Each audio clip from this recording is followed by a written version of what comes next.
Have you ever met someone who will text you all day, but the moment you say, let's call, they vanish like you never existed? It feels confusing. Sometimes it feels personal. But the truth is far deeper, far more emotional, and far more psychological than most people realize. Because people who avoid calls aren't avoiding you. They're avoiding something inside themselves, something they can't control in real time. Today, we're breaking down the real psychology of people who only text and never call. Act 1, the behavior. You've probably seen this pattern. They'll text you freely, long messages, deep thoughts, late-night vulnerability. But the moment you ask for a simple call, they freeze. Something that could take 90 seconds on a call turns into 3 hours of typing. They'll be holding their phone, reading your messages, thinking about how to respond, but still won't pick up. It's not laziness, it's not disinterest, it's something happening inside their mind.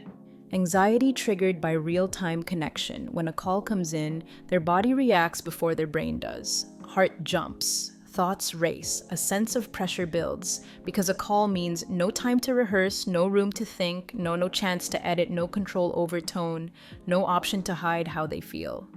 Texting gives them emotional distance. A call removes it completely. Their brain processes slowly, asynchronous thinking. Some people think deeply, but slowly. They process internally, not out loud. They need silence, space-time. A call demands immediate clarity, but their brain works in layers. Texting allows them to be articulate. A call makes them feel clumsy. They don't avoid calls because they don't care. They avoid calls because they're scared of not being able to communicate themselves correctly. The generational shift for many people today. Text equals normal, call equals urgent if. Something isn't an emergency. Texting feels appropriate. Calling out of nowhere can feel intrusive, like showing up at someone's house unannounced. That's why casual calls trigger panic instead of comfort. Texting is safe, but it's also shallow. You miss the softness in someone's voice, the hesitation before honesty, the warmth behind their laugh, the pauses that show they care. Text conversations become curated, edited, filtered. You get their thoughts, but not their presence. And slowly, relationships lose depth. You know their words, but not their voice. You know their routine, but not their emotions. Connection becomes information instead of intimacy. If you're someone who only texts, your preference is understandable. Your anxiety is real. Your brain is wired differently. But every declined call is a missed moment of closeness. Every let's just text is choosing control over connection, and the people who care about you are quietly accepting less because they don't want to overwhelm you.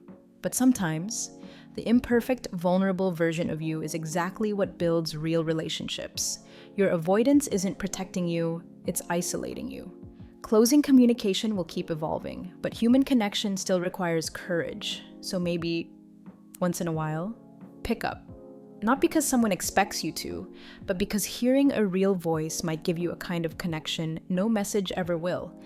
Drop a phone if you avoid calls, drop a phone if you miss real conversations. Either way, maybe it's time for a real voice and a real moment.